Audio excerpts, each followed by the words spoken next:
Salut à tous, c'est Pierre de Connecter la Terre. Aujourd'hui, je me suis dit que j'allais faire une vidéo sur agir localement, plutôt que de vouloir agir à distance, à l'autre bout du monde. Effectivement, les gens aiment bien agir, mais ils agissent, c'est-à-dire on veut bien donner de l'argent ou vouloir agir quand ça se passe à l'autre bout du monde, c'est-à-dire il y a un tremblement de terre, il y a une catastrophe naturelle, il y a une épidémie, il y a une famine et tout ça en Afrique, en Asie, en Amérique du Sud, ou dans des pays du tiers-monde, voilà, tout ce qu'on voudra. Il y a là on dit tout de suite il faut envoyer les aides humanitaires, on va donner de l'argent et tout ça, c'est très bien. Adopter un petit Africain, un petit Asiatique ou n'importe qui. Il y a les animaux qui disparaissent, les lions, les girafes, les rhinocéros. On s'en offusque, on dit ouais, il faut faire quelque chose, On est en train de les tuer, personne ne fait rien, c'est pas normal. On est révolté et tout ça. Mais en fait, si on regarde près de chez nous, dans notre pays, comme la France, dans notre région, dans notre ville, dans notre quartier, dans la campagne autour de chez nous, il y a toujours quelque chose à faire. Et ça, mais le fait que ça soit à l'autre bout du monde, ça paraît plus grand, ça paraît plus exotique, on a l'impression qu'on sauve plus le monde et tout ça. Mais je vais prendre l'exemple des animaux. Voilà, les lions, les girafes, qui sont en train de disparaître, voilà, les braconneurs. Et puis, mais près de chez nous, il y a des petits exemples. Par exemple, dans la ville où j'habite, je regarde parce qu'il y a la mer qui monte un peu. Là où j'habitais avant, dans la ville, il y avait un petit terrain vague en plein centre-ville. Dans ce terrain vague, il y avait quelques grands arbres qui avaient je ne sais pas quel âge, mais des dizaines et des dizaines d'années. Et dedans, bien évidemment, il y avait des oiseaux qui venaient, en particulier des corbeaux. À un moment donné, ce terrain vague a été transformé en parking pour les voitures. Les arbres sont restés, les corbeaux venaient toujours. Les corbeaux, bien évidemment, faisaient caca, ça tombait sur les voitures. Alors voilà, ça salit les voitures, c'est dégueulasse. Et puis le caca qui tombe par terre sur le parking, il y a la petite mamie de 70-80 ans qui risque de glisser dessus et de se casser le col du fémur. Bref. Donc on a coupé ces arbres. Enfin, la mairie a fait couper ces arbres pour que les corbeaux ne viennent plus. Et voilà. Et donc là, on avait, je réfléchis, on avait même fait venir des chasseurs à un moment donné pour tirer sur les corbeaux, en plein centre-ville. Vous voyez le système, quoi. Et la mentalité. Voilà. Et ça, personne n'a rien dit, quoi. Ouais, parce que c'est près de chez soi. Ça fait chier tout le monde, donc ouais, c'est normal. Alors, on coupe les arbres, on tue les corbeaux.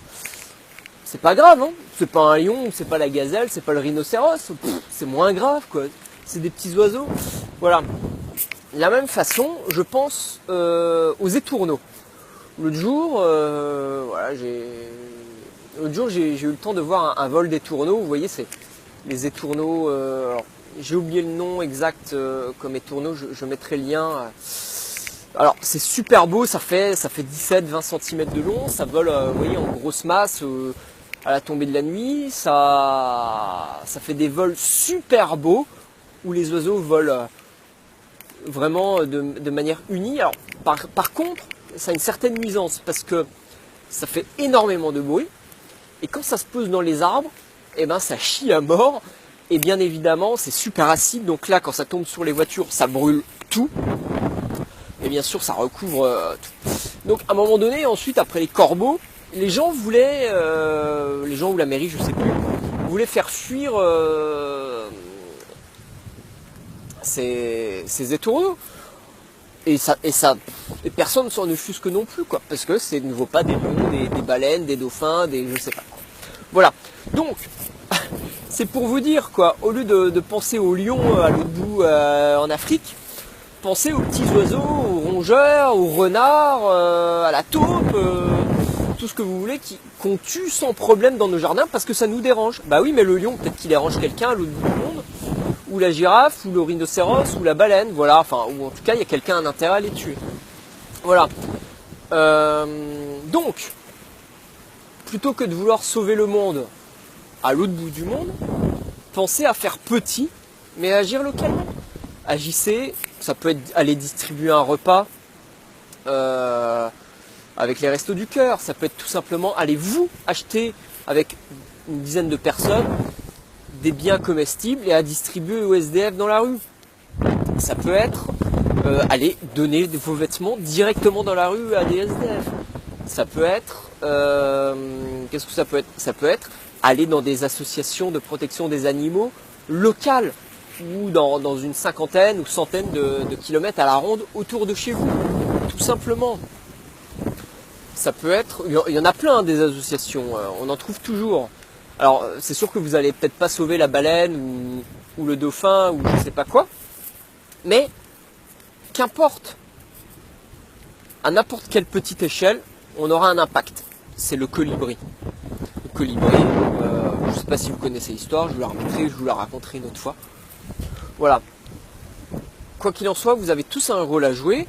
Je regarde mes notes.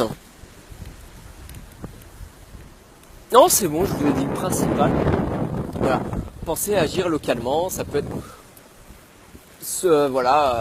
protéger la nature, ça peut être tout simplement aller planter des arbres autour de chez vous, entretenir des jardins, ramasser les ordures près de chez vous. Alors ça, il y en a partout. Vous pouvez aller dans la nature n'importe où, toujours avec un sac poubelle, faire le tri si vous voulez, mais ramasser juste ça. Juste ça, vous pouvez nettoyer des endroits, des bords de rivières, les bords des fossés, les lisières de forêt ou même en forêt, n'importe où. Vous n'êtes pas obligé de vous éloigner au fin fond de la forêt. Juste ramasser des déchets au bord de la route. Voilà. Donc vraiment, ça c'est quelque chose que vous pouvez faire. On peut sauver le monde, mais on n'est pas obligé de sauver le monde en allant à l'autre bout. On peut faire juste près de chez soi et c'est déjà énorme. Allez, je vous dis à bientôt. Ciao!